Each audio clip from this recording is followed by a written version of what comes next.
Traders में आपका स्वागत है। मैं हूं प्रदीप पंड्या। मंथली एक्सपायरी होने वाली है कल और उसके एक दिन पहले देखिए बुल्स का पलड़ा भारी है। यानी इस बार जो ब्रेकआउट हुआ है, जो रिवर्सल हुआ है, उसके बाद बुल्स ने तय कर लिया है कि वो मंदी वालों को कवर करने नहीं देंगे। कोई भी डिप आपको नहीं मिल रही है, ना निफ्टी में और ना बैंक निफ्टी में। तो क्या अगले 1.5 दिन भी यही सिनेरियो होगा? इस सवाल का जवाब लेंगे अपने एक्सपर्ट से। ऑप्शन राइटर्स आज क्या कर रहे हैं, कहां पे कॉल, कहां पे पुट, ये सब कुछ आपको बताएंगे, सारे इक्वेशंस। और साथ ही साथ हमारे एक्सपर्ट मानस जायसवाल.com के मानस जायसवाल जुड़ेंगे, जो आपको निफ्टी और बैंक निफ्टी पे अपनी कॉल्स देंगे और अपने टॉप कॉल्स भी आपके साथ शेयर करेंगे। किन फ्यूचर्स में या ऑप्शंस में तेजी या मंदी दिख रही है इन्हें। साथ ही साथ सस्ता ऑप्शन हर रोज की तरह आपके सामने हम लेकर आएंगे। और हर्षदा सावंत मेरी सहयोगी आज जुड़ेंगी आगे कार्यक्रम में, जो आपको बताएंगी जोमैटो के आईपीओ पर क्या है अपडेट और नौकरी पे यानी कि इन्फो एज पे आपको नजर क्यों रखनी चाहिए। तो ये सब कुछ होगा कार्यक्रम में आगे। सबसे पहले बाजार तो दिन के हाईस पर है। आइए देखते हैं वो स्टॉक्स जो लीड कर रहे हैं इस बाजार को। बजाज फाइनेंस नतीजे के बाद जबरदस्त तेजी, इसके पीछे पीछे बजाज फिनसर्व भी इनफैक्ट चला है, लेकिन इस स्टॉक पे आप देखेंगे अगली सीरीज में तेजी के साथ रोल होते हुए 53% के आसपास। और आज अगर आप बजाज फाइनेंस के फ्यूचर्स की पोजीशन देखेंगे तो आज के आज अगली सीरीज में तगड़ा एडिशन देखने को मिला है। कल के मुकाबले में आज 50% पोजीशन बढ़ती हुई नजर आई है। आईबुल हाउसिंग फाइनेंस, यहां भाई तस्वीर आपको कमोबेश ऐसी ही दिखाई देगी। अगली सीरीज में बहुत तेजी के साथ पिकअप होते हुए, और आप देख सकते हैं अप्रैल से पोजीशन कटी है, लेकिन उससे 4 गुना पोजीशन मई में जुड़ी है। ये रोल ओवर के समय आपको हमेशा दिखाई देता है। तो यहां से पोजीशन शिफ्ट हो रही है, लेकिन नई पोजीशन अगली सीरीज में बन रही है। जितनी कटी है उससे ज्यादा बन रही है। ये देखिए 47% का रोल ओवर इंडियाबुल्स हाउसिंग पे। सन टीवी पे नजर डालिए, यहां पर भी आपको एक्शन दिखेगा। और साथ ही साथ मदसन सुमी, एक और स्टॉक जहां पे आप तगड़ी पोजीशन अगली सीरीज में जाते हुए देख रहे हैं। इसके बाद नजर डालते हैं कुछ मंदी वाले स्टॉक्स पे। शॉर्ट्स हो रहे हैं एचडीएफसी एएमसी में रिजल्ट के बाद, बायोकॉन, ब्रिटानिया और पीआई इंडस्ट्रीज। ब्रिटानिया पे तो रिपोर्ट्स कमजोरी की ओर इशारा कर रही है, उसका इंपैक्ट आपको साफ तौर पे दिखाई देता हुआ।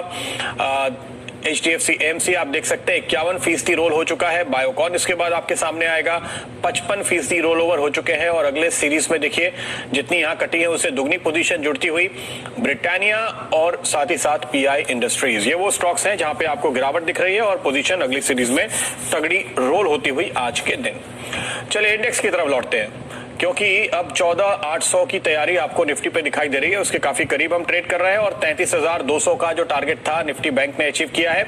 अब इन दोनों इंडेक्स में क्या हो रहा है, ऑप्शन राइटर्स क्या कर रहे हैं? एक दिन या 1.5 दिन बाकी है। चलिए कल का और आज का आधा दिन, क्योंकि आधा टाइम तो हो गया। एंजल ब्रोकिंग के नए आई ट्रेड प्राइम प्लान पे अब पाइए 0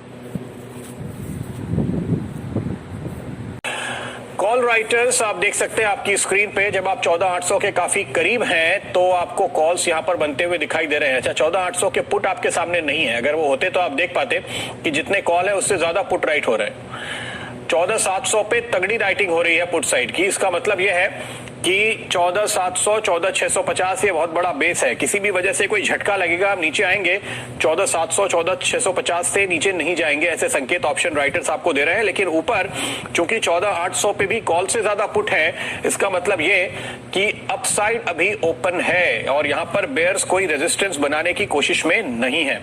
निफ्टी बैंक देखते हैं, 33,000 का लेवल तो था, 33,200 पे आ गए, 33,500 पे अब आपकी नजर होगी। क्या पोजीशंस बन रही है देखिए आपके सामने। 33,000 पे पुट राइटर्स बहुत मजबूत है, ये बेस बन गया।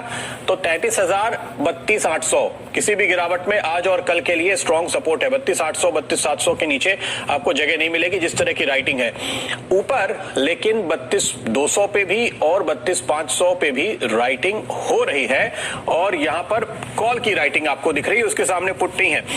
इसका मतलब यह है कि इस रेंज में कहीं आपको रेजिस्टेंस दिख सकता है। और अगर आप टेक्निकली भी देखेंगे तो 32,200, 32,300 ये अलग अलग पैरामीटर्स पे आपको रेजिस्टेंस जोन नजर आएगी।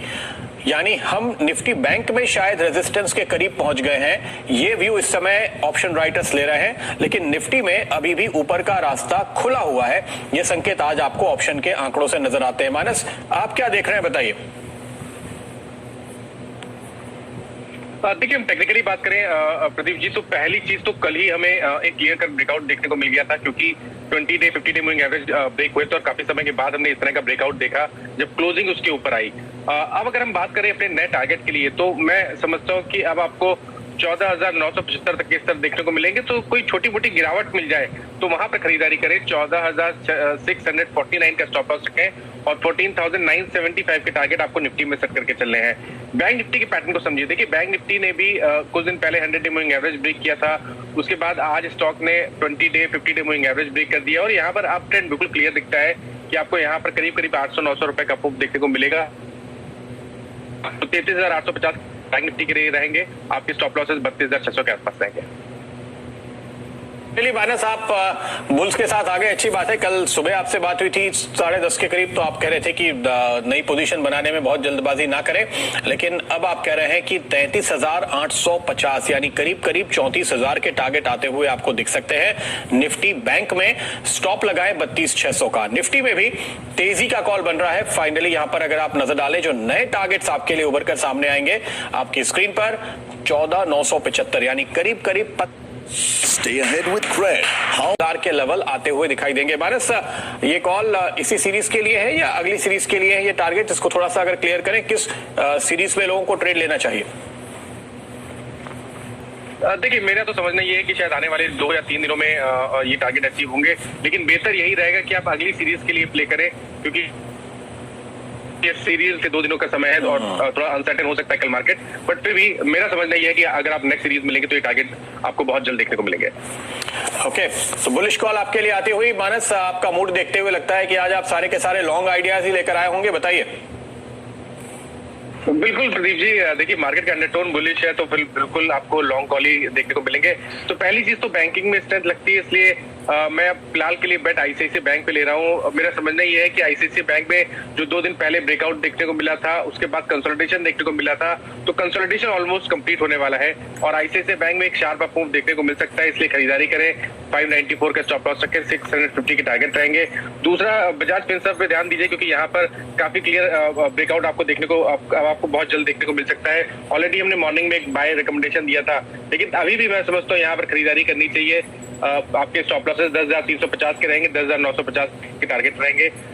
इस ऑटो में स्ट्रेंथ है, इसलिए अशोक लेलैंड पे बैठ लेंगे। यहाँ पर स्टॉक ने 100 डे मूविंग एवरेज पे सपोर्ट लिया, आज फिर से इसने 50 day 20 day moving average regain कर लिया है, तो यहाँ पर आप खरीदारी करें। 115 के स्टॉप लॉस रखें, 125 के टारगेट रहेंगे। और आखिरी कॉल मदरसन जहाँ पर एक क्लियर कट ब्रेक देखने को मिला। 2 दिन पहले भी मैंने एक बाय रिकमेंडेशन दिया था। आज एक पोजीशन ट्रेड लीजिए, 235 के टारगेट सेट करिए और 217 के स्टॉप लॉस लगाइए।